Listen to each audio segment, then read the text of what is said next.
ముందుగా 1 KG chicken శుభ్రంగా కడిగి తీసుకోవాలి. 2 టైమ్స్ బాగా కడగాలి చికెన్ని.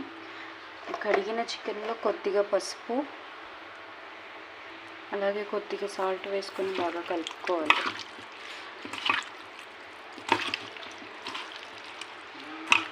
ముక్కలకి బాగా పట్టేలాగా బాగా కలుపుకోవాలన్నమాట. బాగా శుభ్రంగా కలుపుకోవాలన్నమాట. ఇప్పుడు కలుపుకున్న ఈ చికెన్ని పొయ్యి మీద పెట్టేయాలి. ఇందులో ఇంకా వాటర్ ఏం పోయాల్సిన ఏం అవసరం లేదు. చికెన్లో నుంచి వచ్చిన వాటర్తోనే చికెన్ ఉడికిపోతుంది. అందులోకి మనము ఫ్రైలోకి కావాల్సిన మసాలా ప్రిపేర్ చేసుకుందాం. మసాలా కోసం మిక్సీ జార్ని తీసుకొని కొద్దిగా అల్లం ముక్కలు, రెబ్బలు, ఒక చిన్న చెక్క, 2 యాలకులు, 1 టీ స్పూన్ ధనియాలు, 2 మిరియాలు, కొద్దిగా జీలకర్ర వేసి దీన్ని ఫైన్ పేస్ట్గా చేసుకోవాలి. కొద్దిగా వాటర్ పోసుకొని ఇదిగోండి ఇలా పేస్ట్ చేసుకోవాలన్నమాట. నేను కొంచెం బరకగానే ఉంచాను ఎందుకంటే నాకు ఇలా తినడమే ఇష్టము. మీకు కావాలంటే ఫైన్ పేస్ట్గా కూడా చేసుకోవచ్చు. అంతలోకి చికెన్ చూసుకుందాం. చూసారా చికెన్ నుంచి వాటర్ ఎలా వస్తున్నాయో?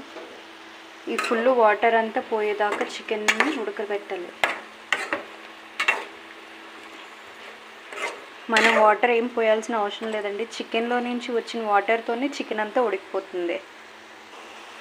చికెన్లో నుంచి వాటర్ ఇంకా కొంచెమే ఉంది చికెన్ ఉడికిపోవడానికి.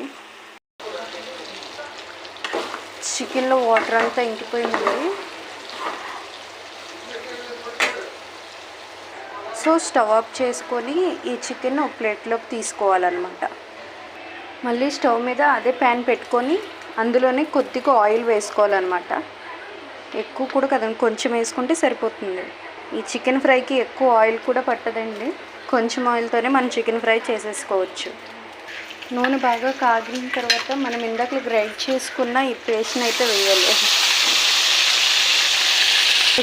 ఈ పేస్ట్ని అయితే వేసిన తర్వాత దీన్ని మంచి సువాసన వచ్చేదాకా బాగా ఫ్రై చేసుకోవాలి. ఇది ఫ్రై చేసే దాంట్లోనే ఉంటుంది చికెన్ ఫ్రై టేస్ట్ అంతా.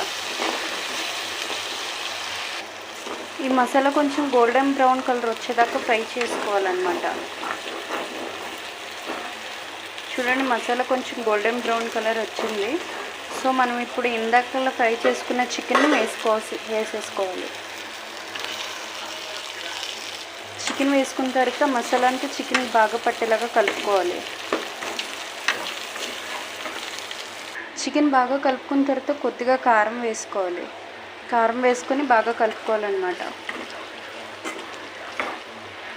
కారం పచ్చివాసన పోయేదాకా ఫ్రై చేసుకోవాలండి. లాస్ట్లో కొద్దిగా చికెన్ మసాలా పౌడర్ని వేసుకొని కలిపేసుకొని దింపేసుకోవడమేనండి. అంతేనండి, ఎంతో టేస్టీగా ఉండే చికెన్ ఫ్రై రెసిపీ రెడీ అయిపోయినట్టే.